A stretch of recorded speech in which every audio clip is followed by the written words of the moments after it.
আসসালামু আলাইকুম দর্শক, লন্ডন থেকে স্বাগত জানাচ্ছি। আমি কাজী হেমায়েতুদ্দিন মিশন এবং সমসাময়িক বাংলাদেশের রাজনীতি এবং ভূরাজনীতি নিয়ে আমাদের সঙ্গে আলোচনায় আজকে অতিথি হিসাবে আছেন মনোজ দাসের প্রীতি ও শুভেচ্ছা নিন। ভারতে নিযুক্ত ইসরায়েলের রাষ্ট্রদূত রেউফেন আজার দাবি করেছেন বাংলাদেশ ও পাকিস্তানে হামাসের তৎপরতা বিরাট বৃদ্ধি পেয়েছে। তিনি সতর্ক করে বলেন, হামাসের উগ্রপন্থী প্রভাব এবং সংশ্লিষ্ট কার্যক্রম মধ্যপ্রাচ্যের বাইরে এসব অঞ্চলে, বিশেষ করে পাকিস্তানে এবং বাংলাদেশে ছড়িয়ে পড়ছে, যেটা বৈশ্বিক উদ্বেগের বিষয়। ইসরায়েলি রাষ্ট্রদূতের দেয়া মূল বক্তব্যগুলো হল: ১.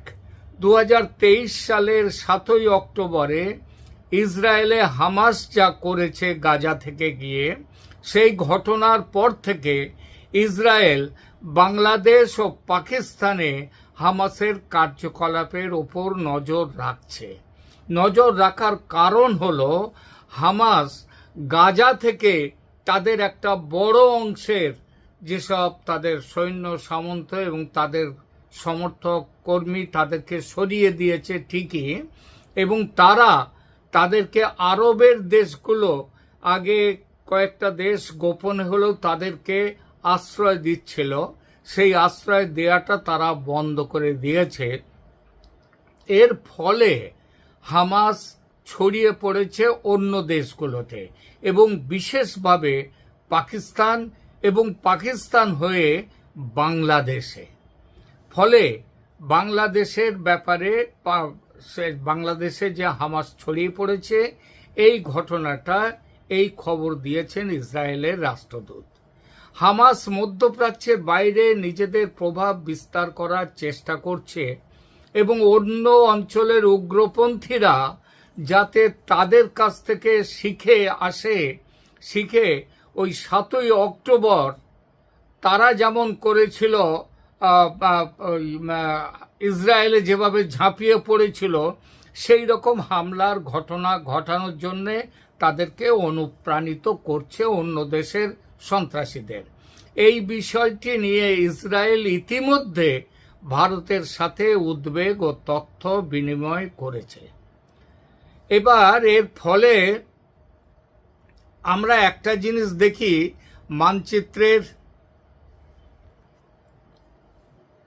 ইসরায়েলি রাষ্ট্রদূত বাংলাদেশে হামাসের বিস্তার নিয়ে যা বলেছেন, সেই বিস্তার ভারতের পক্ষে অবশ্যই বিপজ্জনক, ভারতের পক্ষে চিন্তার কথা, দুশ্চিন্তার কথা। কিন্তু এই দুশ্চিন্তা পশ্চিমবঙ্গের ক্ষেত্রে আরও অনেক বেশি। কারণ মানচিত্রের দিকে তাকালে আমরা দেখি পশ্চিমবঙ্গ ভারতের মূল ভূখণ্ড এবং উত্তর পূর্ব ভারতের মধ্যে একটি কৌশলগত সেতু। একদিকে বাংলাদেশ, অন্যদিকে নেপাল, আরও উত্তরে ভুটান এবং পূর্বে উত্তর পূর্ব ভারতের রাজ্যগুলো। এই অবস্থান পশ্চিমবঙ্গকে যেমন অর্থনৈতিকভাবে গুরুত্বপূর্ণ করেছে, তেমনি নিরাপত্তার দিক থেকেও অত্যন্ত সংবেদনশীল করে তুলেছে। বাংলাদেশের সঙ্গে দীর্ঘ সীমান্তের কারণে সীমান্ত পারাপার, মানব পাচার, জাল নথি, অবৈধ অনুপ্রবেশ এবং উগ্রপন্থী নেটওয়ার্কের সম্ভাব্য কার্যকলাপ বহুদিন ধরেই ভারতের নিরাপত্তা সংস্থার উদ্বেগের বিষয়। এই উদ্বেগ আরও বেড়েছে বাংলাদেশের পরিবর্তিত রাজনৈতিক পরিস্থিতির কারণে। গত প্রায় 2 বছরে বাংলাদেশের রাজনৈতিক পরিস্থিতির দ্রুত পরিবর্তন হয়েছে। শেখ হাসিনা সরকারের পতনের পর রাষ্ট্রীয় কাঠামোর ওপর সরকারের নিয়ন্ত্রণ ইচ্ছাকৃতভাবে দুর্বল করা হয়েছে।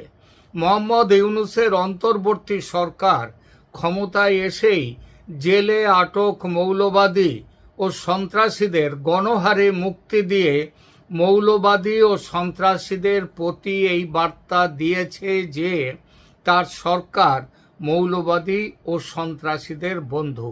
বলা বাহুল্য, সেই সুযোগ নিয়ে বিভিন্ন ইসলামপন্থী শক্তি নতুন করে সংগঠিত হওয়ার সুযোগ পেয়েছে বাংলাদেশে, এবং এই মৌলবাদীদের কাছে মূল শত্রু বাংলাদেশ নয়, বাংলাদেশ তাদের নিজেদের দেশ, তাদের মূল শত্রু হলো ভারত। এদের স্বপ্ন পশ্চিমবঙ্গ সহ পূর্ব ভারতের 7 সিস্টার্স সমেত একটা বড় অংশ দখল করে greater Islamic Republic of Bangladesh গঠন করা।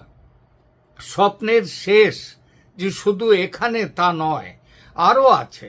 দিল্লি দখল করে লালকেল্লায় ইসলামের পতাকা উড়িয়ে দেয়া এবং গজওয়াতুল হিন্দ প্রতিষ্ঠা করা।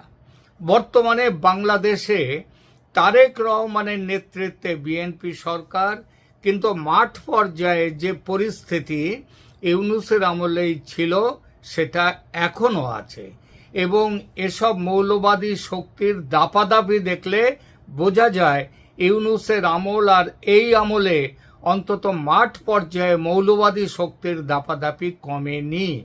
তারা তাদের নিজের দেশকে কোন বেহেশত বা দোজখে পাঠাতে চায় সেটা তারাই জানে, কিন্তু সমস্যা হলো শুধু নিজেদের দেশ নয়, তাদের চিন্তায় আছে ভারত এবং বিশেষ করে পশ্চিমবঙ্গ সহ পূর্ব ভারতের এক বড় অংশ, এবং সমস্যাটা এখানেই।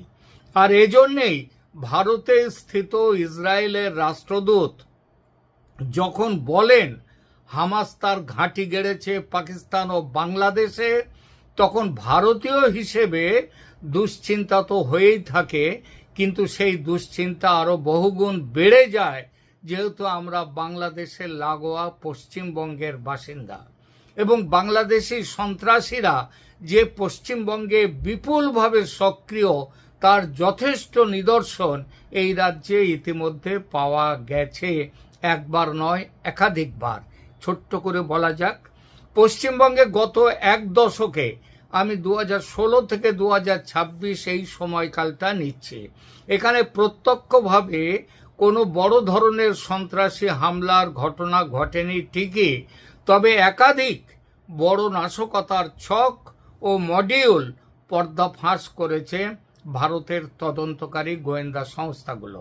যেমন প্রথমেই বলা যায় খাগড়াগড় বিস্ফোরণ কথা, 2014 সাল, যদিও ঘটনাটি তার আগের দশকের, কিন্তু এর বিচার এবং কাজ এবং সাজা সেটা হচ্ছে এই সময়ে হয়েছে, এই গত 10 বছরের মধ্যে। কি কি হয়েছে? 2014 সালের 2রা অক্টোবর বর্ধমানের খাগড়াগড়ে জেএমবি মানে জামায়াতুল মুজাহিদিন বাংলাদেশ সেই জঙ্গিদের ডেরায় বোমা তৈরির সময় বিস্ফোরণ ঘটে।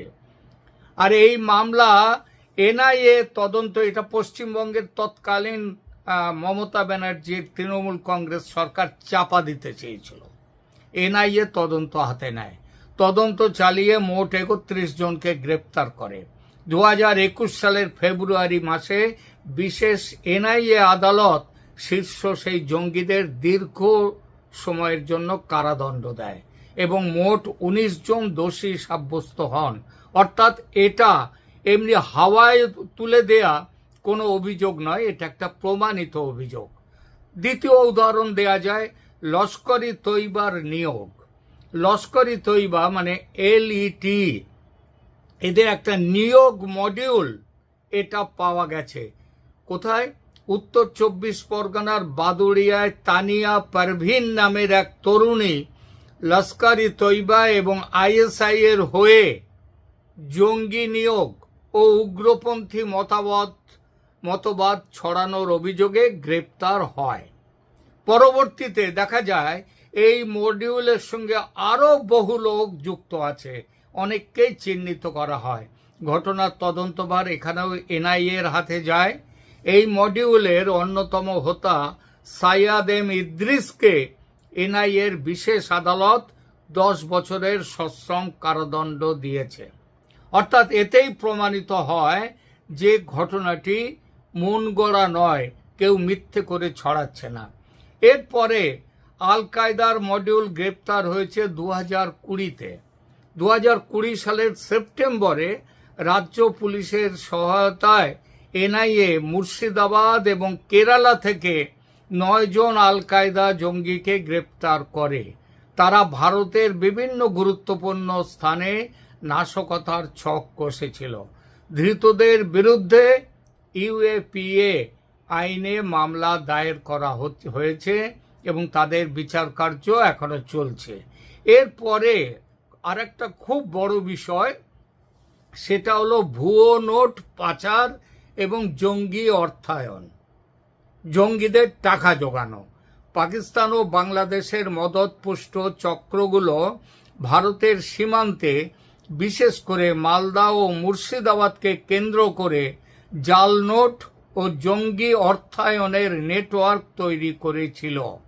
বিএসএফ এবং এনআইএ নিয়মিত অভিযান চালিয়ে এই চক্রের অনেক পাচারকারীকে গ্রেপ্তার করেছে এবং তাদের বিচার প্রক্রিয়া অব্যাহত। আর ইতিমধ্যে আপনারা জানেন, অবৈধ বাংলাদেশি যারা একটা বিরাট পরিমাণে গত বেশ কিছু বছর ধরে পশ্চিমবঙ্গে এসেছে এবং পশ্চিমবঙ্গ থেকে সারা ভারতে ছড়িয়ে পড়েছে, তাদেরকে চিহ্নিত করা, তাদেরকে ফেরত পাঠানোর প্রক্রিয়া চলমান। এটা কারো অজানা নয় যে পাকিস্তানের সামরিক গোয়েন্দা কাঠামো দীর্ঘদিন ধরেই হাজার ক্ষতের মাধ্যমে ভারতকে দুর্বল করার কৌশল অনুসরণ করছে। এই ক্ষত তৈরি বা আক্রমণের পাকিস্তানি কৌশলের নাম হচ্ছে সন্ত্রাসবাদ। ভারতের সন্ত্রাসবাদী কাজকর্মে মদত দিয়ে দেশ জুড়ে অশান্তি ও ধ্বংসের বাতাবরণ তৈরি করা। এই ধ্বংসযজ্ঞের মারাত্মক রূপ আমরা মুম্বাইয়ে দেখেছি। কাশ্মীর, পাঞ্জাব, মুম্বাই এবং বিভিন্ন সময় উত্তর পূর্ব ভারত, এই পশ্চিমবঙ্গ, সব ক্ষেত্রেই এই অভিযোগ উঠেছে। কয়েক মাস আগে পহেলগাঁওয়ে যে মারাত্মক ঘটনাটি ঘটেছিল এবং যেটা দিয়ে হিন্দু মুসলমান দাঙ্গা বাঁধাবার একটা চেষ্টা করা হয়েছিল, যার প্রতিক্রিয়ায় অপারেশন সিন্দুর হয়, তার পেছনেও হামাস জঙ্গিদের যোগ ছিল, এমন কথা বলেছে ভারতের গোয়েন্দারা। এরপরেও আছে লালকেল্লার সন্নিকটে যে গাড়ি বোমা বিস্ফোরণ হয়, তার মধ্যে যুক্ত ছিল বাংলাদেশি সন্ত্রাসীরা। এই সমস্ত ঘটনা স্পষ্ট ইঙ্গিত দেয় যে বাংলাদেশে উদ্ভূত সন্ত্রাসবাদ ক্রমেই সংহত হয়ে উঠছে, আর যেভাবে তারা গুছিয়ে নিচ্ছে নিজেদের সরকারি প্ররোচনায় এবং প্রশ্রয়ে, তাতে এর আড়ালে পাকামাথা হামাসের যুক্ত থাকার সম্ভাবনা কখনোই উড়িয়ে দেয়া যায় না। এবং তবে একটা কথা এখানে বলতেই হয় যে ঈশ্বর অন্তত এবার পশ্চিমবঙ্গকে ভুলে গেছেন তা নয়। যে পথে স্বাধীনতার পর থেকে চলছিল পশ্চিমবঙ্গ, তাতে মনে হচ্ছিল এই রাজ্যের জন্য ঈশ্বর আদৌ ভাবিত নন। এটা ঈশ্বর পরিত্যক্ত একটি রাজ্য, অথবা ঈশ্বর ঘুমিয়ে পড়েছেন, তিনি পশ্চিমবঙ্গকে দেখতে চান না। সেই থিয়েটারের গানটির মতো, মনোজ মিত্রের একটি থিয়েটার নাটক, সেখানকার ভগবান নিদ্রা গিয়েছেন, কথা কইতে পারে না।